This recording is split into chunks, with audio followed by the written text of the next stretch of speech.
Welcome to the St. Charles County Correspondent. I'm Noah Brandt, and I'm here with my good friend Sam Safa. Sam, good morning. Noah, good morning to you. If folks checked out our live video on the 4th of July, they would know you're a master chef. Sam, that is very kind. It was delightful to have you and your beautiful family over on Independence Day to have some smoked meat and celebrate our nation's independence. Sam, do you have any Independence Day traditions that you hold dear? Well, now I'm starting to eat steak that you grill, but that seems like a good tradition to me.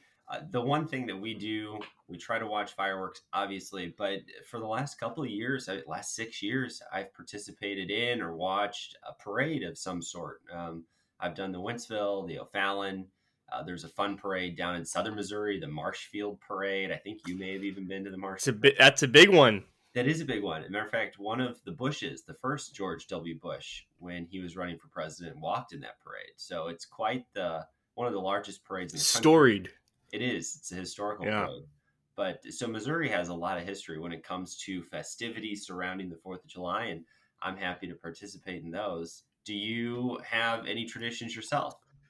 Well, I love fireworks. There's always got to be fireworks, but I've been trying to inculcate, at least since I've been married and now that we have a kid, trying to inculcate the reading of at least the beginning of the Declaration of Independence every 4th of July. It's an amazing document, and it still stirs a lot of inspiration today. And I think that it has a lot of lessons for writers of all kinds. Because, the Declaration of Independence, most of it, right, are sort of this list of grievances that are very specific to the time. And if you read them today, they don't always stir a lot of emotion. But, those first few paragraphs, those stand the test of time. You know what I mean? Those are eternal.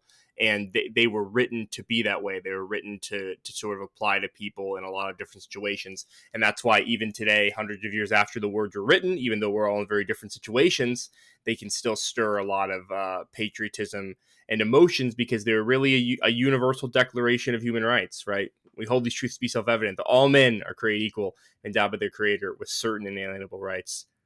So it's a pretty amazing holiday, as we all know. One of my favorites. So that's pretty fantastic, Sam. Sam, on 4th of July, or maybe it was on the 3rd, you correct us, you posted a few firsthand pictures of a fireworks accident, and it got, I think just looking at our Facebook, definitely over 100,000 impressions. And so a lot of this had a big effect on people. Tell us about it. Yeah, the night of July 3rd, I guess it was the night of July 2nd. I'll have to go back and look. It was earlier this week. I don't. It wasn't the 4th of July. There was the traffic scanner posted a single unit structure fire, which is like a ranch home. It's not a 2-story, but it was this ranch home out in Wentzville, sort of by where I live. And I went down there after. So I work out in the morning and early, and I was coming back around 6 a.m. and I thought I'd drive down the street. That they said the structure fire was on, and sure enough, I found the house. It was pretty easy to identify, and I snapped some pictures, and it was really sad because it was a 3-car garage, and the garage was just obliterated. You can see from our photos, it looked like the fire had even reached back into the main parts of the home, like sort of where they have this vaulted ceiling in the front room, and you could like peer right into the home. And then even the fire was so hot that it had destroyed the fence of the neighbor's yard. It was, these white Wow. plastic, just totally warped. And then all of their siding was just gone. And it looked like most of their roof would have been seared. So there had been comments on our page after it was posted that people had heard that the fireworks were thrown away in the trash can, and it caught fire that way. That seems likely to have been the case, given the way the damage was sort of visible. Has that been? Have the police said anything, or the fire Nothing department? has been verified. No one's talked to the owners. Yeah. This is pure speculation on my part. But what we do know is the damage that was very visible, and that's what we said in our post. That just take a look at the damage for yourself and draw your own conclusions. It is sad. It was interesting, definitely. There's truly between just the St. Charles County Correspondent Facebook page and some of these other local Facebook pages that the story was shared on, truly hundreds and hundreds of comments. And I'd say they're pretty evenly divided between a third of offering sympathy and empathy of just saying, what a horrible situation, I hope everyone's okay. A third of people then saying, people shouldn't be allowed to have fireworks, and then of people responding to those other people saying, you know go home, Karen. Fireworks are the best. You'll take my fireworks from my cold dead hands. So, what'd you think about the reaction to the article, Sam, I within the think it got pictures? such a large reaction because I think down deep, everyone knows that it could happen to them. Uh, Whether or not you shoot off fireworks, I don't know if the neighbor was shooting fireworks off or not yet. His home, Mm, his or her home, yeah, suffered serious damage. So I think the reason that it elicited the response it did, one, if it bleeds, it leads. It was a tragedy, and a lot of people wanted to take a look at it. But also, you know, it sort of stirred in my heart. It's like, look, this accidents can happen, and they do happen, and they will happen at some point. So whether it's a firework, we had this last year. We wrote a story on a house that burned to the ground last year. So this is sort of yeah. on people's minds around this time of year, and I think that's the reason it got such a big reaction. Well, but no, we do have corroboration. No one was hurt, right? So that's a fantastic thing. That's right. And these things are cautionary tales. It can happen to anyone. I made special effort on Independence Day this year to ensure that I brought out my 5 gallon bucket in the water and put everything in there that night. It's kind of annoying, and then it's really gross in the morning when you go to throw it away, but it's definitely worth it. I think so. Yeah, I had a couple of neighbors, sort of where I live, on my street. They were, after that happened. They were. I watered my They were being grass. careful. Yeah, everybody's being careful, which is good. Safety is a good thing. But Noah, talk to us a little bit about a story that happened also sort of over Independence Day, Mm. long weekend. Has some St. Charles County implications. The headline: the St. Charles County prosecutor arrested on suspicion of DWI near Lake of the Ozarks. And I just want to throw the caveat out there. Tim Lomar says that he's innocent and will respect the legal process as it unfolds. Yeah, that's right, Sam. Well, we don't know too much. We're reporting what news is reported. This is all the local stations have written it up. Fox 2, this talks about what happened in Miller County, Missouri, which is near Lake of the Ozarks, like you said. That St. Charles County prosecutor Tim Lomar was arrested last weekend on July 1st on suspicion of driving while intoxicated. The Miller County Prosecutor's Office has not formally filed charges against the St. Charles County prosecutor. So he was, assumedly he was there on vacation or something, hanging out, and but he works for St. Charles County as a prosecutor. But police have applied warrants. Tim Lomar, he's been the St. Charles County prosecutor for 10 years. So Fox 2 reached out to the St. Charles County prosecutor's office for comment, and a public information officer said this, quote, "Whatever may have transpired would have occurred outside the duties of this office. I do not speak to issues not directly involved in the prosecutor's office." And then Tim Lomar responded personally to Fox 2, saying, "It's unfortunate that I have to make an announcement of my involvement in a situation in Miller County last week. I maintain that I'm innocent of any wrongdoing, and I will respect the legal process as it unfolds." But he was arrested. He was taken in. They have a headshot for him. So we will continue to follow this story, and I'm sure it will continue to get news coverage. Yeah, interesting. Well, we always try to bring information as it happens. We brought you the county executive's race and now the lack thereof. And so we'll continue to sort of keep an eye on that as it unfolds here. Um, How is it? Is this something we should look into, Sam?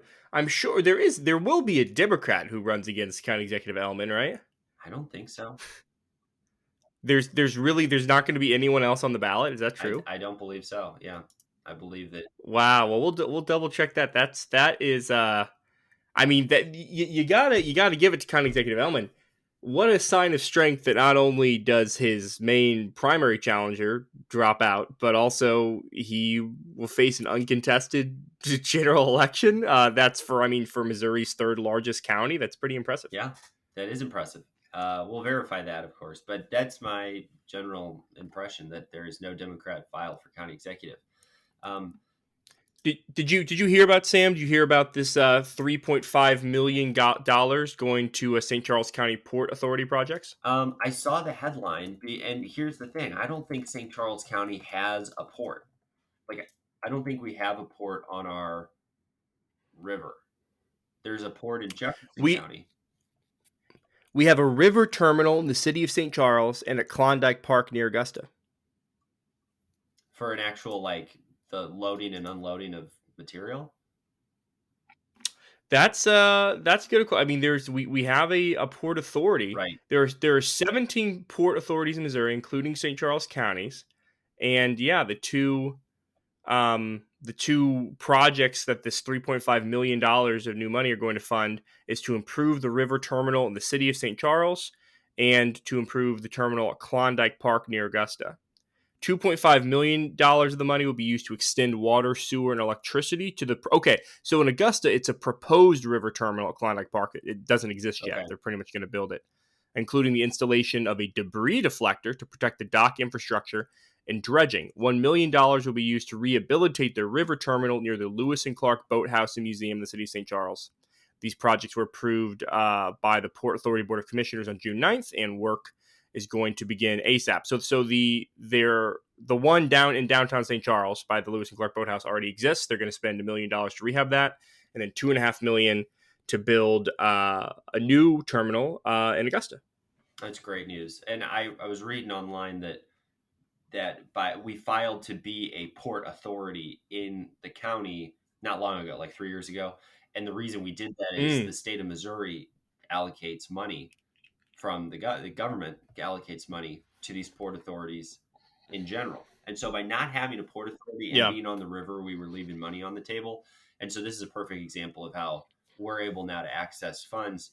It doesn't sound like at Klondike Park, we're building this massive harbor to like in Jefferson County and like Hillsborough or Kimswick to like yeah, to send freight up the river. Yeah, exactly. That's not what we're talking about, folks. But this is river infrastructure, which the Port Authority has jurisdiction over. So I'm glad that that's money for the economy, money for our infrastructure, and continues to be an example of why St. Charles County. I mean, they're just sharp out here. Get the money that's available and continue to make St. Charles County the best place to live and raise a family. I think that's a perfect example of this.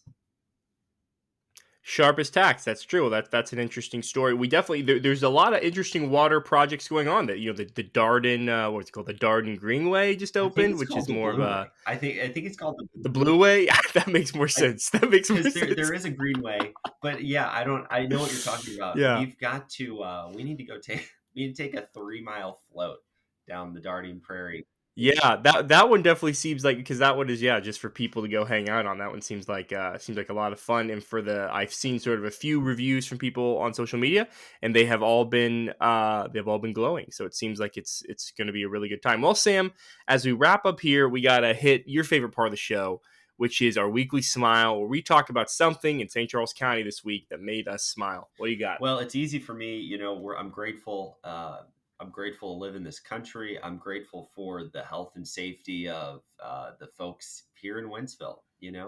Uh, it's a time when you have a house burned down or close to down, not far from you. And so I think this is a great time of year to reflect on the blessings that we have had as a nation, and also sort of where we are in the world right now. There seems to be a general consensus that freedom is under attack across the world, and America still remains this beacon, regardless of where you stand on the political spectrum. And that's true because I can say what I'm saying right now, and you can think whatever you want to think right now, and no one's going to go to jail. So that's a perfect example, I think. A good time to reflect. That's amazing, Sam. I love that. Yeah, I think what's making me smile this week, I've had for a while a flagpole in the front of my house that has had the good old American flag with 50 stars. But a couple weeks ago, my wife, right around Father's Day, as a gift to me, because my wife is very handy, Sam. In that way, we're a very progressive couple. My wife is um, uh, extremely good with things around the house and building things. She installed a second flagpole on our back porch, which might sort of have rotating seasonal flags. But for this Independence Day summer period, we've put up the Bennington flag, which is the 76 flag. That's also the flag I kind of have on my wall. I don't know if people can really make out that 76, but the Bennington flag is a flag from the founding period. It has that 76 in the corner. And, it kind of was obscure in history for many, many years. And then it was re-brought up during the bicentennial 1976, sort of because that 76 was very evocative. And I like it because it reminds me of what historians call the spirit of 76, which is the spirit of the founding, the spirit of, equality among men and women, and the idea that in America you can chart your own course, you could do anything. And I think that our country would be stronger if we all could inculcate a love and respect and an admiration for that spirit of 76 and reclaim it today. It's well put. And a little bit of history that I didn't know before. So thanks for sharing that. Take us home, Noah. Where are we going from here? That's right, Sam. Well, we so appreciate everybody listening. If you're watching this on YouTube, leave a comment. If you're listening to it on a podcast player, Facebook, also leave a review or a comment or a like. Sam, things have changed, are changing a little bit on our digital sort of footprint. Everything's staying the same on Facebook, which we just surpassed 2,000 followers on our Facebook. We appreciate everybody who is following us there. We're still going to be sending out our weekly newsletter to our many hundreds of subscribers over our email every Thursday. But we also have our website now, which we talked about a little bit, which is at St. Charles County today. No, St. Charles today, That's right? right. stcharlestoday.com. So stcharlestoday.com, and all spelled out there, stcharlestoday.com. And then our Substack, where you can subscribe to our email, is still at sccc.substack.com. And we want you to subscribe to that email. We're going to continue sending out that roundup, but all of our new sort of articles are all going to be coming out on our website. And even a lot of our email links are going to be going to that website. So the more that you go there, you're going to be able to get breaking news and see what's going on at stcharlestoday.com. We so appreciate everybody listening. I'm Noah Brandt, been here with Sam Safa. Until next week, thank you for being a part of the St. Charles County Correspondent.